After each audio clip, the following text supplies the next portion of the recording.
Alors bien sûr que sociopathe et psychopathe, comment ça se passe?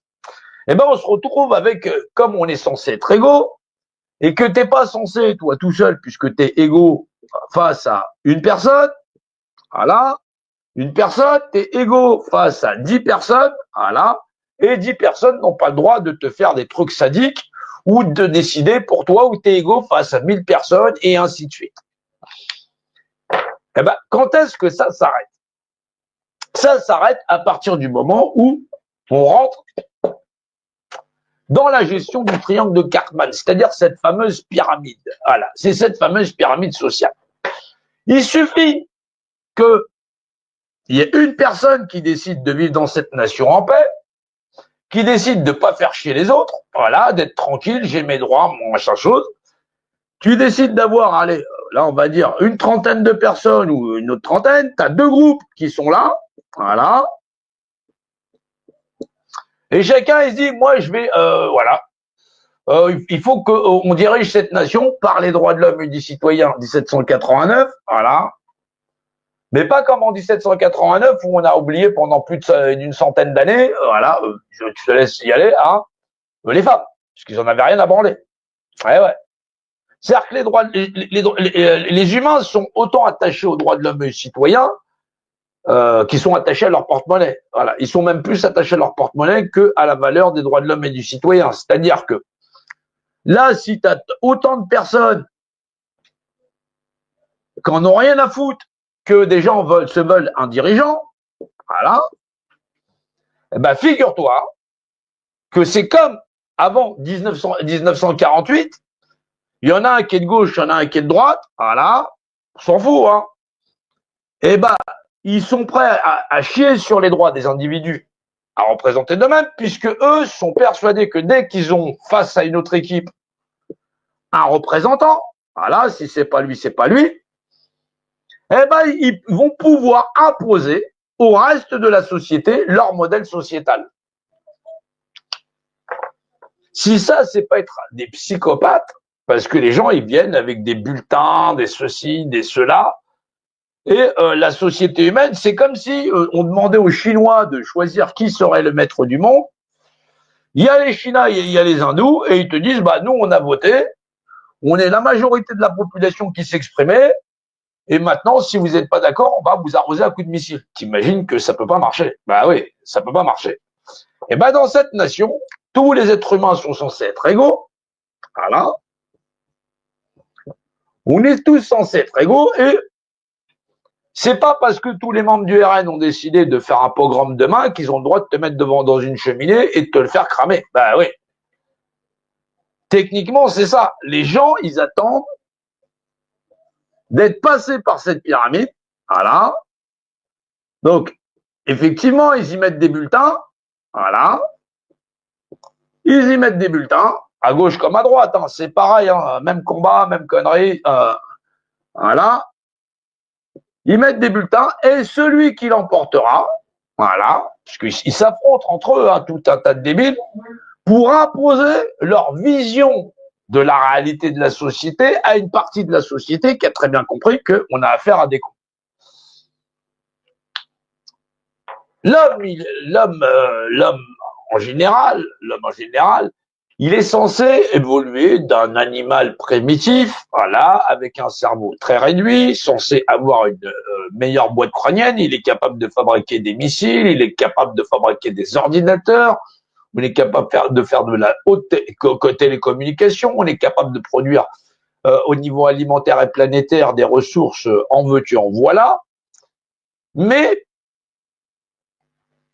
comprendre et renoncer à une maladie sociétale qui est liée au fait d'être profondément primitif, c'est-à-dire croire au Père Noël que monsieur, madame, un tel, il va te sauver, voilà, et que si effectivement bah, on découpait ça en simplement 2-3 parties, voilà, et que si un parti l'emporterait parce qu'il écrirait des décrets, il aurait le droit de s'imposer sur le reste de la nation. Effectivement, on pourrait faire des lois pédophiles, ceci et ça.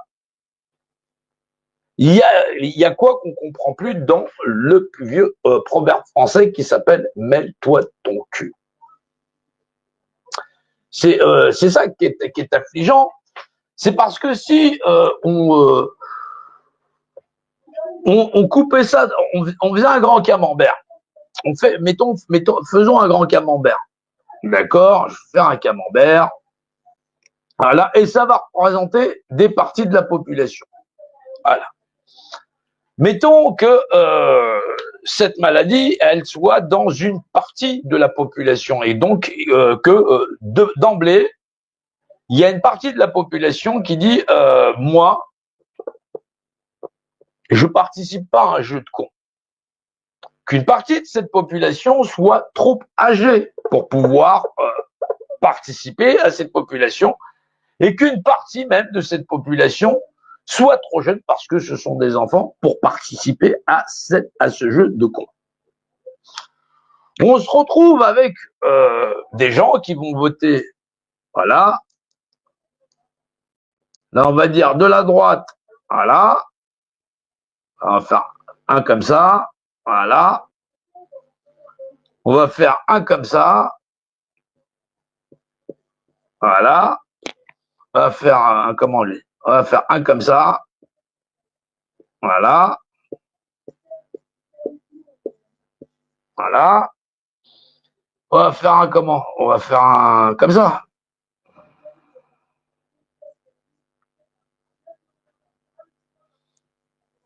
Voilà. Et on va laisser un comme ça. Mettons que ces gens-là, puisqu'ils sont sérieux dans leur tête, ils ne trouvent pas d'accord entre eux. Ces gens-là, bah, il y a ceux qui vont dire, bah, moi, je m'abstiens. Voilà. Bah, lui s'abstient. Voilà. Et qu'en fin de compte, on se retrouve avec une partie de la population qui décide bah, que lui, il n'a pas suffisamment de voix, que c'est celui-ci qui l'emporte parce que les voix de celui-ci vont être obligées de se déporter de là, qu'ils vont se diviser, ils vont en mettre là, et qu'en fin de compte, le candidat d'ici va l'emporter.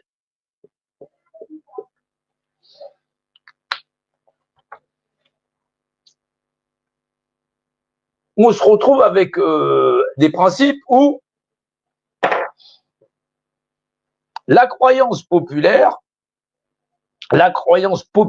légitime l'illégitime et légalise ce qui est foncièrement illégal dans l'égalité de droit. Sous prétexte qu'une majorité l'emporterait par rapport à des gens, et non pas sur la majorité de la population, il faut bien le comprendre. C'est pas la majorité de la population, c'est la majorité d'une population où on a choisi le cadre, parce que si on demande aux enfants est-ce que c'est bien qu'on fasse la guerre, je t'assure qu'on n'enverrait pas un soldat partout dans le monde, et où que ce soit. Il suffirait de leur montrer des images d'endroits où les enfants crèvent de faim, 8 millions d'enfants chaque année, voilà, qui meurent de la faim et de la faim par non-assistance. Hein. 8 millions, c'est pas rien du tout. Voilà. On ne demande pas aux gens les plus concernés. Les guerres, les premières victimes des guerres, c'est d'abord les enfants. 8 millions qui ne verront pas le jour, qui ne verront pas. Et là, on parle pas de guerre forcément militaire, on parle de guerre économique, de guerre de salubrité, parce que ces enfants n'auront pas accès, ne serait-ce qu'à l'eau potable, à des conditions d'hygiène auxquelles on ne laisserait pas nos enfants ici en France. Ouais, il y a bien 50 000, il y a bien plus de 50 000 enfants à la rue en France, mineurs. Voilà.